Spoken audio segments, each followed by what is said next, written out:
You ever meet someone who seems totally fine? They're funny, put together, always on the move. Then one day, you hear they've hit a wall, burned out, anxious, or depressed. And you're like, where did that come from? This isn't about diagnosing your friends or yourself. It's about recognizing patterns we dismiss as quirks or personality traits. But sometimes they're smoke signals, subtle, silent, and screaming for help. Rejection panic button, aka rejection sensitivity dysphoria, RSD. Someone takes a little too long to text back, like 43 minutes. Suddenly your stomach drops, your pulse spikes, and your brain's whispering, They hate you. They finally figured it out. this isn't just hurt feelings. This is rejection sensitivity dysphoria, or RSD for short. It's a condition where your brain interprets even minor social slights as full-scale emotional trauma. It doesn't wait for proof, a change in tone, a delayed reply, a vague look. It sets off the alarms instantly. One small crack in connection, and boom, you're in a full-body panic. People with RSD aren't being overly dramatic. Their brains are wired to react this way, especially common in people with ADHD or complex trauma. What looks like overreaction is really hypersensitivity to perceived danger. To cope, they become perfectionists, trying to outrun rejection, or people pleasers, bending into whatever shape keeps them safe, or ghosters, bailing before anyone can get close enough to hurt them. And here's the thing, it's exhausting. Living with a brain that hits emergency mode over neutral moments takes a serious toll. It's not weakness, it's survival mode stuck in overdrive. So if someone melts down over a mild comment, or needs more reassurance than makes sense, don't roll your eyes. Their brain's fighting a battle you can't see. Disaster movie mind, also known as catastrophic thinking. You forget to CC someone on an email. Normal brain says, oops, I'll fix that. Your brain, already halfway through a disaster film titled Fired by Lunch, Homeless by Friday. You're late to a date. They haven't texted back. Your brain's already played the funeral. You're single forever. You die alone. The dog doesn't even come to the service. This is catastrophic thinking, a brain glitch that takes minor problems and cranks them up to DEFCON 1. It's not just stress. It's not just imagination. It's a neurological overreaction that treats every hiccup like a harbinger of total collapse. You don't just worry about losing your job. You picture the day it happens, the box with your things, the walk of shame, the Instagram bio update to former professional, now full-time failure. You see it. For people with anxiety disorders, this kind of thinking is constant. It's the brain trying to prepare for disaster by living it in advance. Here's the trick. Catastrophic thinkers often look like they care too much. They triple-check their work. They write 5-paragraph apology texts. They anticipate every bad outcome so they can be ready. But what they're really doing is trying to outsmart a fear they feel, not a threat that's real. And the worst part? It's exhausting. You spend your day in a war that never happened, and even when things turn out fine, your brain just goes, yeah, but next time, and resets the timer. This isn't pessimism. It's not being a drama queen. It's your nervous system in overdrive, hijacking logic and turning your thoughts into disaster trailers. So if you catch yourself scripting out your downfall because of a typo or a weird glance, stop, breathe, say it out loud. That's a thought, not a prophecy. Because the world's not ending, not today. Compulsive body habits, also known as body-focused repetitive behaviors, or BFRBs, nail biting, skin picking, hair pulling, looks like a bad habit, feels like a compulsion. These are BFRBs, body-focused repetitive behaviors. When your brain doesn't know how to calm itself, it tells your hands to do something, anything, to feel in control. The result? Bleeding fingers, bald patches, hidden scars, all masked as fidgeting, boredom, or a quirky tic. But underneath, anxiety, trauma, OCD, stress looking for a pressure valve. It's not about vanity, it's not about being gross, it's about self-soothing gone sideways, about a nervous system that says, fix something now, and hands that answer, even when you beg them not to. People hide it. Long sleeves in summer, makeup layered over scabs, hats pulled low, not because they're ashamed of how they look, but because they're tired of explaining why they can't just stop. These behaviors often ramp up during stress, shame, or overstimulation. They feel soothing in the moment, a weird sense of relief, like scratching an itch you didn't know you had. But afterward, regret, pain, a body that feels like a battlefield. This isn't a quirk, it's a silent scream, a way your brain copes when it doesn't know how to ask for help. Sorry syndrome, aka over-apologizing. You bump into a chair. You say sorry. Someone cuts in front of you in line. You say sorry. Your order gets messed up. You apologize for that too. It looks like kindness, humility, politeness.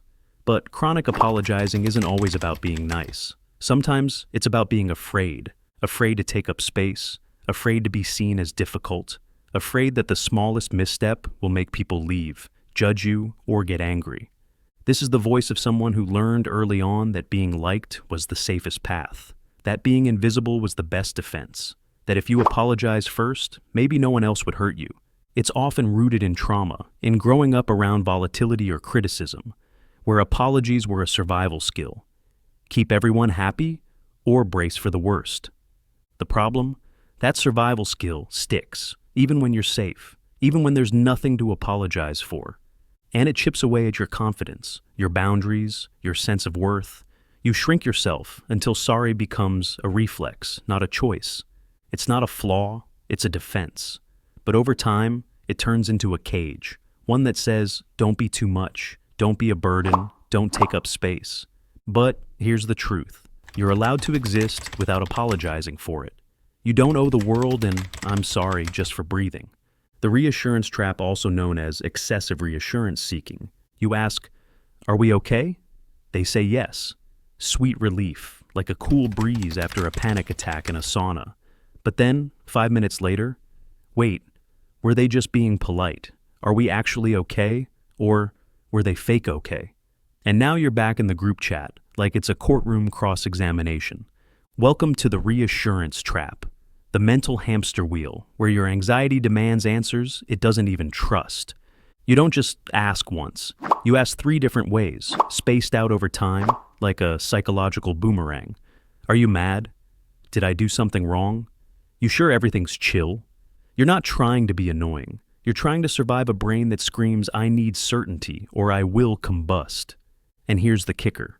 Even when you get reassurance, your brain treats it like a sketchy coupon. Thanks, but I'll need to validate this 5 more times just to be safe. This isn't you fishing for compliments. It's your nervous system trying to tranquilize itself using external validation as a sedative. People with anxiety, OCD, or rejection sensitivity often fall into this loop. It's not about being dramatic. It's about trying to feel safe in a world your brain treats like a constantly shifting minefield. But here's the truth. No amount of, yes, you're good, will work if your brain doesn't believe it internally. Reassurance feels great for a second. Then the anxiety taps you on the shoulder like, hey, what if they were lying to protect your feelings? The fix? Try asking yourself, do I need information or do I need to manage this feeling? Because most of the time, it's not a fact problem. It's a feelings problem, disguised in a trench coat, holding a clipboard. Busy equals safe, aka always staying busy. You're always working, always cleaning, organizing your closet by color, reorganizing it by mood, alphabetizing your spice rack again. People say, wow, you're so productive. And you smile like, haha, yeah. But deep down, you know you're running. Running from stillness, from silence, from thoughts that hurt when it gets quiet enough to hear them. This isn't ambition. It's avoidance dressed as hustle.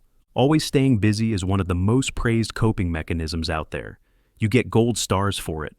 Look how driven they are. But sometimes, it's less about drive and more about distraction. Busyness becomes armor. If you keep moving, maybe you won't have to feel. Feel the grief, the loneliness, the burnout, the what am I even doing with my life? Spiral waiting at the edge of stillness. This coping strategy is especially common for people dealing with anxiety, trauma, or depression. It gives the illusion of control when everything inside feels shaky. But here's the catch. You can't outrun your brain. At some point, it catches up. Usually when the to-do list is done, the room is clean, and you're lying in bed staring at the ceiling at 2 a.m. If that sounds familiar, it's worth asking, what am I avoiding by staying this busy? Because rest isn't laziness, and silence isn't your enemy. Sometimes it's the only space where healing gets a word in. The hobby hopper, constantly changing interests. New hobby, you're in, fully committed. Credit cards hot, Amazon carts empty. You're 3 playlists deep into beginner tips for sourdough fencing while rollerblading. For 2 weeks, this thing is your identity. You're evangelizing it like a new religion. And then, it's over, cold turkey. The gear collects dust. The passion vanishes like your motivation on laundry day. Enter the hobby hopper. It looks spontaneous, even charming, like you're just really curious. But sometimes it's your brain chasing dopamine like a bloodhound on a caffeine drip. This pattern often shows up in ADHD, bipolar disorder, especially hypomania, or low-key depression disguised as wanderlust. It's not laziness, it's not flakiness, it's neurological speed dating. You're not bored because nothing interests you. You're bored because everything does for about 9 days. The brain wants novelty, something shiny, something to spark a feeling. Because underneath the hobby carousel, there's often a quiet fear. What if I stop and feel nothing? So you keep jumping, not because you're unserious, but because your brain is wired to search for stimulation, then drop it the second the chemicals wear off. If your closet looks like a thrift store for abandoned hobbies, don't beat yourself up. Just ask, am I chasing joy, or just running from the crash that comes after it? Mr. or Ms. Calm, aka emotional over control. You never cry, you never yell. You could be in the middle of a breakup, a house fire, and a global crisis and still be like, no worries, it's all good. People call you chill, emotionally mature, a Zen master. But inside, you feel like a volcano that's learned how to wear khakis and sit in meetings. Emotional over-control isn't calm, it's camouflage. It's survival mode that got stuck in do not disturb forever. This usually starts early, when showing emotion got you hurt, ignored, or punished. So your brain made a rule, feelings equals unsafe, stuff it down, smile through it, lock it up. You learn to analyze instead of express, to fix instead of feel. You become the stable one. People trust you, lean on you, unload their baggage on you, because you never crack. But just because you don't show the emotion doesn't mean it's not there. It builds up, quietly, like steam in a pressure cooker. Eventually, the body says what the face won't. Maybe it shows up as migraines, insomnia, burnout, or that random urge to move to a cabin and ghost everyone you know. Being steady isn't bad, but if your emotional range has 2 settings, fine and I'm fine, you might not be managing your emotions. You might be hiding from them. You're not cold. You're not broken. You're just used to keeping the lid on tight. But healing doesn't come from control. It comes from letting yourself feel without flinching. The lone wolf, hyper-independence. You never ask for help, like ever. You could be bleeding out, juggling 5 breakdowns, and Googling how to give yourself stitches, and still be like, nah, I got this. To the outside world, you look strong, self-sufficient, independent, but this isn't confidence. It's hyper-independence. And plot twist, it's usually born from trauma. Somewhere along the way, maybe as a kid, maybe in a past relationship, your brain got the message, trust equals danger. Relying on people meant disappointment, or betrayal, or getting let down one too many times. So now your default is, do it yourself. Don't need anyone. Don't owe anyone. Don't get hurt. But here's the thing. Never needing anyone sounds cool until it's 2 a.m. and you're crying in your car over something you won't talk about with anyone because you don't want to be a burden. Inside, it gets lonely, deeply lonely. Because while independence is a skill, hyper-independence is a shield. And when you carry everything alone, you don't just avoid pain, you also block connection. Letting someone in feels like handing them a loaded weapon. But vulnerability isn't weakness. It's how you build trust, not just test it. You don't have to carry the whole world on your back to be strong. Sometimes strength is saying, I need help, or even, can you just sit with me while I fall apart a little? The freeze response, aka chronic procrastination. You want to do it. You mean to do it. The to-do list is right there. The task is not that hard. And yet, nothing. Hours pass, then days. Now the guilt kicks in like a debt collector. Welcome to the freeze response, also known as chronic procrastination's evil twin. And no, it's not laziness, it's mental quicksand. This happens when your brain hits task overload and responds by doing absolutely nothing. Not because it doesn't care, but because it cares too much. People with anxiety, ADHD, or perfectionism often freeze like a laptop with 37 tabs open and 2% battery left. Your brain's like, let's think about doing it so hard that we never actually do it.